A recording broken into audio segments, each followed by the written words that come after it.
नमः समय साराय।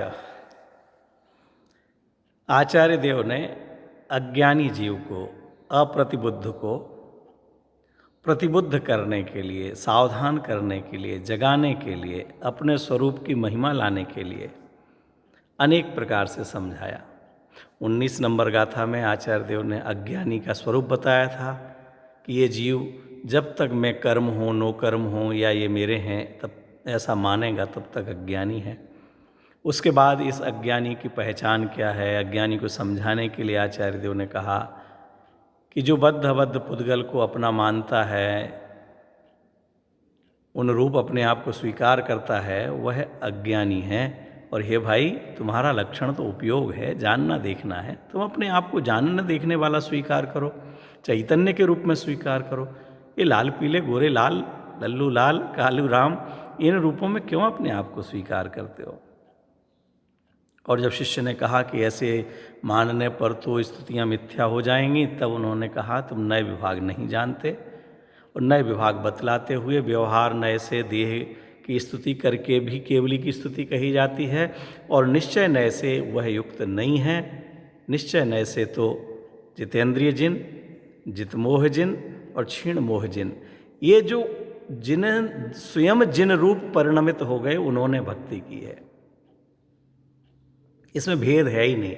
अभेद भक्ति, निश्चय भक्ति, परमार्थ भक्ति। फिर से आप समझ लीजिए, यहाँ भक्ति, ये समयसार ग्रंथ चल रहा है। हम समयसार का क्या संदेश है वह जानने का प्रयास कर रहे हैं। समयसार का संदेश इस शरीर से, इस शरीर के प्रति होने वाले मोह राग द्वेष भाव से, परद्रव्यों के प्रति होने वाले राग द्वेष भाव से दृष्टि हटाकर एकमात्र चैतन्य स्वरूप ही मैं हूँ। पहले अभी स्थिरता की बात बाद में है, पहले यह ही मैं हूँ ऐसा अपनापन कराना, उस आत्मा के प्रति रुचि जागृत करना, उस आत्मा की महिमा लाना, ये प्राथमिक प्रयास है। और जिसकी भी जिस जीव को महिमा आ जाती है, वो उसमें लीन तो अपने आप होता है। हमें जिस व्यापार की महिमा आ जाती है, इसमें इतना पैसा कमाया जा सकता है, ऐसा करने से वो करोड़पति बन गए, अरबपति बन गए, इतने दिन में, इतने साल में उन्होंने इतना कमा लिया, उसकी जब महिमा आती है तो उस व्यापार में जी जान से लग जाता है। राजनीति की महिमा आती है तो खाना पीना छोड़ के राजनीति में लग जाता है। खेल की जिसे महिमा आती है, वो खेल में खाना पीना भूल करके, मान अपमान भूल करके, रिश्तेदारियां भूल करके लग जाता है। तब फिर जिसे आत्मा की महिमा आवे, इन 4 गति 84 लाख योनियों के परिभ्रमण को मिटाने वाला एकमात्र चैतन्य का स्मरण है। ये चैतन्य राजा ही सुख की खान है, सुख का भंडार है।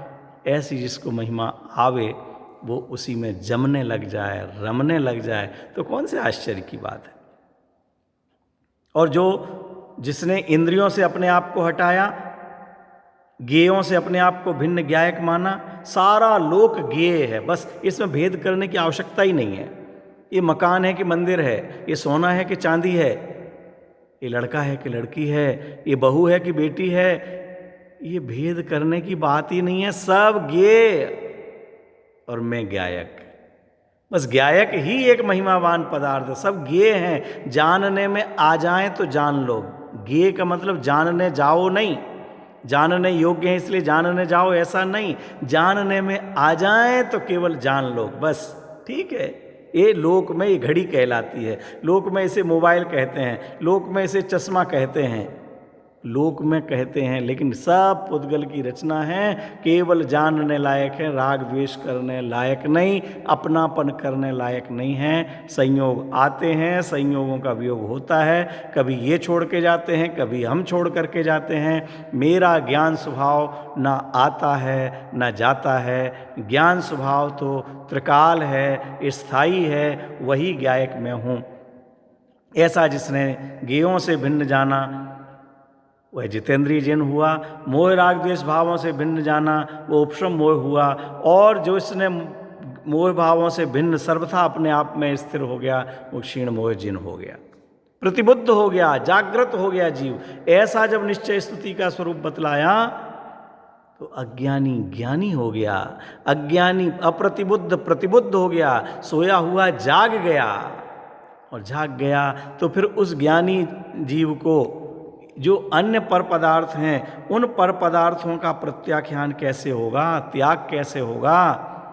उसके लिए आचार्य देव ने 34वीं गाथा कही कि जिसने अपने अतिरिक्त सर्व पदार्थ पर हैं, आत्मा के अलावा सब पर हैं, ऐसा जाना तो समझ लो उन सबका पर को पर जानना ही उनका प्रत्याख्यान है। ये 34वीं गाथा कहती है। या सब्बे भावे जम्मा पच्चखाई परेत्तिणादूणम तम्मा पच्चखाणम मृणाणम नियमा मुणेदब्बम। ज्ञान को ही प्रत्याख्यान मानो। पर हैं, पर को अपना मानते थे, ये ग्रहण था। शरीर मैं हूँ, धन मेरा है, परिवार मेरा है, देश मेरा है, समाज मेरा है। ये मेरा मेरा मेरा का धागा हमने पर द्रव्यों से जोड़ रखा था, कनेक्शन हमने जोड़ रखा था। और जैसे ही इनको पर को पर जाना, इसीलिए तो कहा है निज को निज पर को पर जान, फिर दुख का नहीं लेश निदान। फिर दुख रहेगा ही नहीं। बस निज को निज पर को पर जानना है। पर को त्यागने के लिए तोड़ना नहीं है, छोड़ना नहीं है, भगाना नहीं है। क्यों? पर तो भिन्न पदार्थ हैं ही, वो अपने से भिन्न ही पड़े हुए हैं। जो चक्रवर्ती करोड़ों घोड़े और हाथी छोड़ करके गए तो उनको कहाँ छोड़ के गए? वो जहाँ बंधे थे वहीं बंधे हैं। जिस अश्वशाला में थे उसी अश्वशाला में हैं। जो गजशाला में थे वो गजशाला में हैं। रानियाँ अपने राजमहल में हैं। छोड़ दिया क्या? ये मेरे नहीं है, इनका मैं अधिकारी नहीं।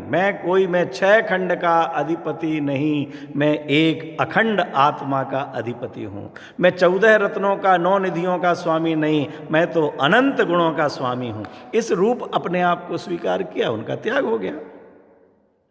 कोई भी त्यागी है, व्रती है, मुनिराज हैं, वो छोड़ करके जाते हैं तो मकान कहाँ छोड़ जाते हैं?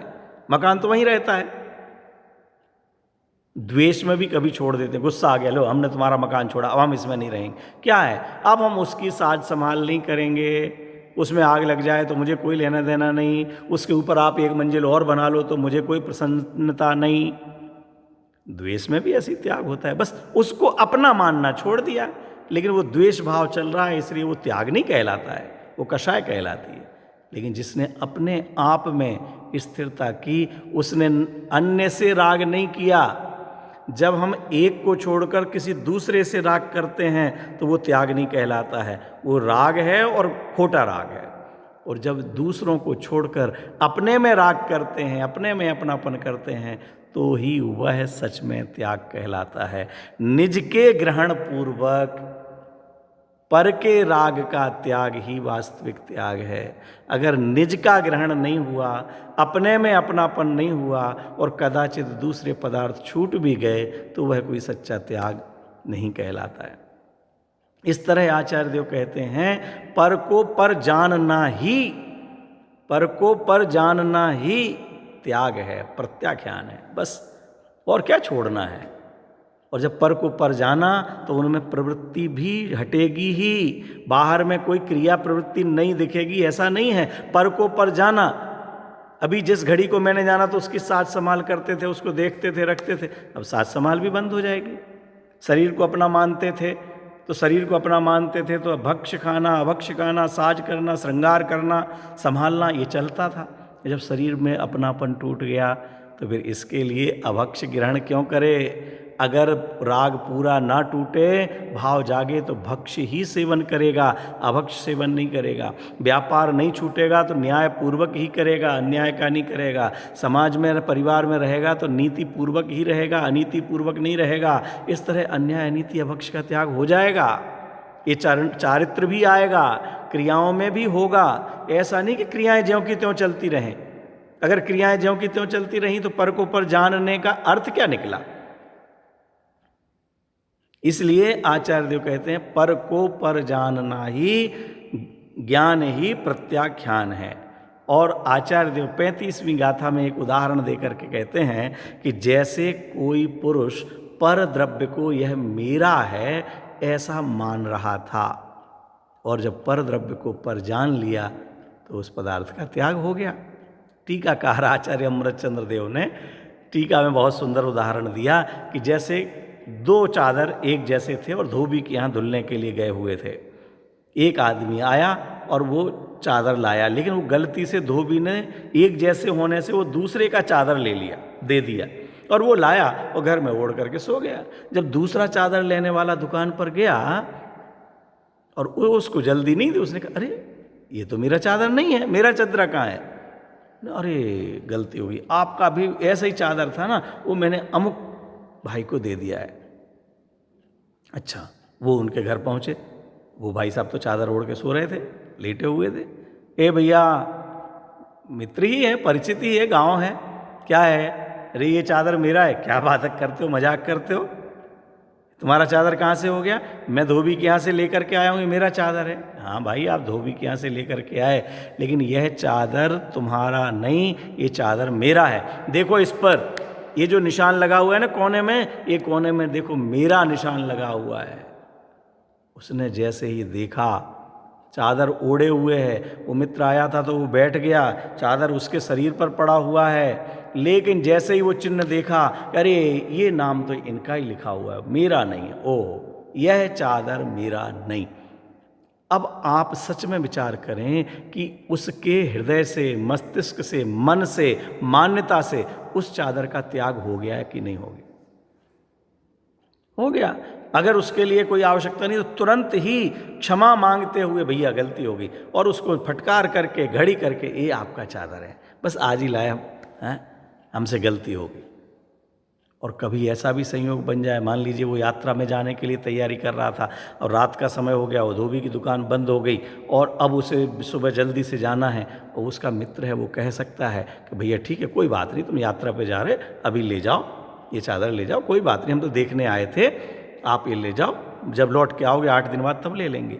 अब 8 दिन तक वो चादर साथ में लेके जाएगा, 8 दिन वो चादर ओढ़ेगा, संभाल करके अटैची में रखेगा, फिर भी निरंतर धारा चल रही है, चादर मेरा नहीं, चादर मेरा नहीं, गंदा नहीं हो जाए, फट नहीं जाए। पहले अपना होता तो गुम भी जाता तो कोई बात नहीं, अब लगता है कहीं गुम गया तो वो ये नहीं सोचे कि इन्होंने ज़बरदस्ती दबा लिया है, भैया मेरा नहीं है, हमारा नहीं है, हमारा नहीं, ये अंदर में धारा चल रही है, यह ज्ञान ही प्रत्याख्यान कहलाता है।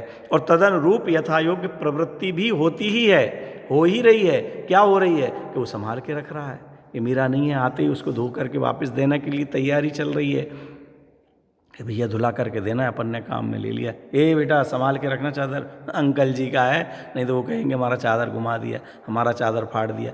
ये जो धारा चल रही है, जो प्रवृत्ति चल रही है, इसी प्रकार से उस प्रतिबुद्ध ज्ञानी जीव ने, जिसने परद्रव्यों को, परभावों को अपना नहीं है ऐसा माना, उनके कर्तृत्व का, उनके एकत्व का अभाव होता है, अन्याय अनीति के भाव, अशुभ भावों में कमी आती है, शुभ भावों में सहजता से ही वृद्धि होती है, शुद्धता की ओर गमन होता है। ऐसे वह अज्ञानी ज्ञानी होता है।